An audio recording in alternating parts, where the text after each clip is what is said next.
कक्षा 9वीं की student file है। आपका विषय विज्ञान का अक्टूबर महीने का मासिक टेस्ट पेपर लेके आ चुके हैं और साथ ही पूरा आपका रियल टेस्ट पेपर है, यही आपको स्कूल में मिलने वाला है। तो इस वीडियो को आपको ध्यान से देखना है और 20 में 20 अंक लाना चाहते हैं तो इस वीडियो को ध्यान से देखिएगा और साथ ही इस वीडियो को आपको अपने दोस्तों तक शेयर कर देना जिससे वो भी 20 में 20 अंक ला सके। और साथ ही आप लोग वीडियो को लाइक कर लीजिए, चैनल को सब्सक्राइब कर लीजिए और आपको चैनल को जरूर सब्सक्राइब करना है क्योंकि जो आपकी यहाँ पर 3 नवंबर से होने वाली अर्धवार्षिक परीक्षा के पेपर भी आपको इसी चैनल पर मिलने वाले हैं। तो चैनल को सब्सक्राइब करके रख लीजिए। साथ ही आप यहाँ पर देख सकते हैं मासिक परीक्षा माह अक्टूबर कक्षा 9 विषय विज्ञान।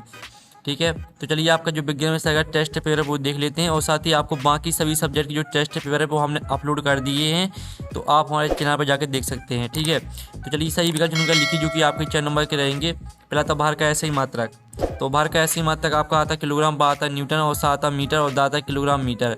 तो भार का ऐसे ही मात्रक आपका न्यूटन होता है। फिर दूसरा आता दो वस्तुओं के बीच लगने वाले गुरुत्वाकर्षण बल का क्या होगा यदि इनके बीच की दूरी दोगुनी कर दी जाए। तो आपका था 2 गुना हो जाएगा और बा आता 4 गुना हो जाएगा, सा आता 1/4 रह जाएगा और दा आता आधा हो जाएगा। तो इसका राइट आंसर आपका हो जाएगा 1/4 रह जाएगा। फिर आपका तीसरा आता किसी वस्तु का भार पृथ्वी पर 30 न्यूटन है, चंद्रमा पर इसका भार होगा। तो आपका आता 30 न्यूटन, बा आता 24 न्यूटन और सा आता 5 न्यूटन और दा आता 36 न्यूटन। तो इसका राइट आंसर आपका क्या हो जाएगा, इसका राइट आंसर आपका 36 न्यूटन हो जाएगा। ठीक है, 36 न्यूटन, ठीक है सॉरी, इसका आंसर आपका 30 न्यूटन जो है 30 न्यूटन है। चंद्रमा पर इसका जो भार रहेगा वो आपका आ जाएगा 5 न्यूटन, सॉरी 5 न्यूटन आपका इसका राइट आंसर रहेगा। ठीक है, 5 न्यूटन आपका इसका आंसर रहेगा। और फिर आपका जो आता है चौथा, गुरुत्वाकर्षण का नियम किस वैज्ञानिक ने प्रस्तुत किया। तो आपका इसका ऑप्शन आता न्यूटन, बा आता केपलर और सा आता पास्कल और दा आता गैलीलियो। तो यहाँ पर गुरुत्वाकर्षण का नियम किस वैज्ञानिक ने प्रस्तुत किया, तो इसका आंसर आपका न्यूटन हो जाएगा। ठीक है, न्यूटन ने प्रस्तुत किया है। अब दूसरा आता रिक्त स्थानों की पूर्ति की जो कि 3 नंबर के रहने वाले। पहला तक कार का ऐसे ही मात्रक, कार का जो ऐसे ही मात्रक होता है वो होता है आपका जूल। क्या होता है, कार का ऐसे ही मात्रक होता है जूल। फिर दूसरा तक कर करने की दर को दोनों कहते हैं, तो यहाँ पर कर करने की दर को शक्ति कहते हैं। ठीक है, शक्ति आपका यहाँ पर दूसरे का आंसर हो जाएगा। तीसरा आता वस्तु की स्थिति, आकृति या आकार में परिवर्तन के कारण जो ऊर्जा संचित हो जाती है, ठीक है, उसे स्थितिज ऊर्जा कहलाती है। ठीक है, आप यहाँ पर देख लीजिए स्थितिज ऊर्जा, स्थितिज ऊर्जा आपका यहाँ पर राइट आंसर रहेगा तीसरे का। फिर आपका चौथा आता है एक शतवाक्य में उत्तर लिखिए जो कि 2 नंबर के रहेंगे। फिर आता है एम द्रव्यमान की वस्तु भी वेग से गति से, इसकी गतिज ऊर्जा क्या होगी। तो जो आपकी यहाँ पर गतिज ऊर्जा रहेगी वो हो जाएगी आपकी के बराबर 1/2 mv²। फिर आपका यहाँ पर आता है ऊर्जा को ना तो उत्पन्न किया जा सकता और ना ही नष्ट, केवल एक रूप से दूसरे रूप में रूपांतरण हो सकता है। इस नियम को क्या कहते हैं। तो इसका जो आंसर रहेगा वो हो जाएगा आपका यहाँ पर, ठीक है, तो जो आपके यहाँ पर दिया गया है इसका आंसर रहेगा ऊर्जा संरक्षण का नियम। ठीक है, ऊर्जा संरक्षण का नियम। ठीक है, ये आपका यहाँ पर आंसर रहने वाला है, तो आप यहाँ पर अच्छे से याद कर लीजिएगा। अब आता गतिज ऊर्जा को परिभाषित कीजिए। तो आपको क्या करना है, गतिज ऊर्जा को परिभाषित करना है। तो चलिए जो इसका आंसर है वो हम यहाँ पर देख लेते हैं। पहले तो आप यहाँ पर गतिज ऊर्जा की परिभाषा देख लीजिए। किसी वस्तु में उसकी गति कारण निहित ऊर्जा को गतिज ऊर्जा कहते हैं। जब कोई वस्तु गतिशील होती है तो वह कार्य करने की क्षमता रखती है। इसका मान के बराबर 1/2 mv² होता है, जहाँ m वस्तु का द्रव्यमान और v उसका वेग। और जो आपका इसका अथवा दिया अश्व शक्ति को परिभाषित कीजिए। तो आप यहाँ पर अश्व शक्ति की परिभाषा देख लीजिए। ठीक है, शक्ति की एक इकाई है, अश्व शक्ति की एक इकाई है।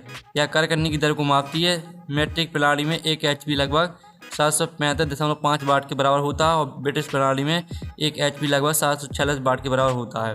ठीक है, आपकी अश्व शक्ति की परिभाषा यहाँ पर हो जाएगी, तो आपने अच्छे से देख ली होगी। अब प्रश्न आपका आता 5, चलस, ठीक है, बाल्ट का एक बल्ब प्रतिदिन 10 घंटे उपयोग किया जाता है। बल्ब द्वारा 1 माह में खर्च की गई विद्युत ऊर्जा का यूनिट में परिकलन कीजिए। अथवा आता है किसी खिलौना कार में चाबी भर कर जमीन पर रखने पर यह चले लगती है, इससे ऊर्जा कहाँ से प्राप्त होती है लिखिए।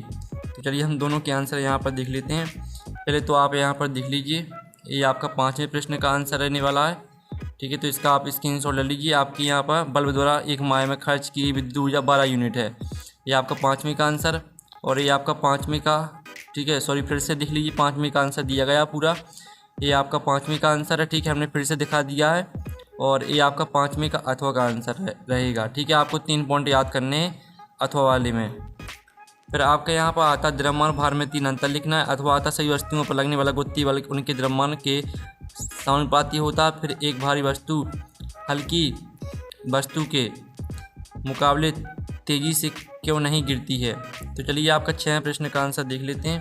पहले तो आप यहाँ पर द्रव्यमान और भार में अंतर देख लीजिए, ठीक है। आपका अंतर दिया गया, या किसी वस्तु में निहित पदार्थ की मात्रा यह निहित रहता है, यह वह गुरुत्वीय बल है जिसमें पृथ्वी किसी वस्तु को अपनी ओर आकर्षित करती है, या परिवर्तनशील है। इसका सही मात्रक किलोग्राम है, इसका सही मात्रक न्यूटन है। यह एक अदिश राशि है, यह सदिश राशि है, ठीक है। इस तरह से अंतर याद कर लेना है आपको। और साथ ही इसका अथवा का उत्तर भी देख लीजिएगा, ये आपका अथवा का उत्तर रहेगा, ठीक है। तो इसका भी आप स्क्रीनशॉट ले लीजिए। फिर आपका आता गुरुत्वाकर्षण का सार्वत्रिक नियम लिखिए एवं सूत्र स्थापित कीजिए। अथवा आता गुरुत्वीय त्वरण किसे कहते हैं, इसके लिए सूत्र स्थापित कीजिए, ठीक है। आप यहाँ पर सभी प्रश्न देख लीजिए। आप चलिए 7वें प्रश्न का उत्तर हम यहाँ पर देख लेते हैं।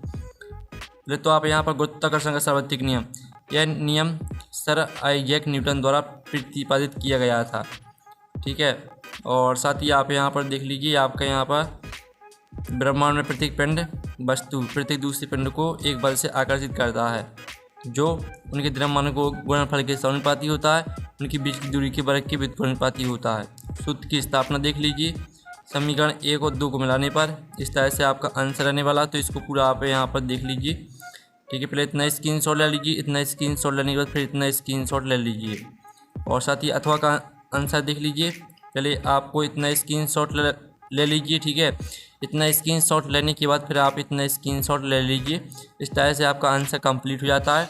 और साथ ही आपका जो यहाँ पर विज्ञान व्यवस्था का टेस्ट पेपर वो हमने कंप्लीट करा दिया है। और साथ ही आप PDF डाउनलोड करना चाहते हैं तो PDF मिल जाएगा आपको टेलीग्राम ग्रुप में, ठीक है। यहाँ पर टेलीग्राम ग्रुप की लिंक वीडियो के डिस्क्रिप्शन में दी रखी है, तो आप ज्वाइन कर लीजिए। आपको टेलीग्राम में PDF मिल जाएगा। तो हम नेक्स्ट वीडियो में, थैंक्स फॉर वॉचिंग।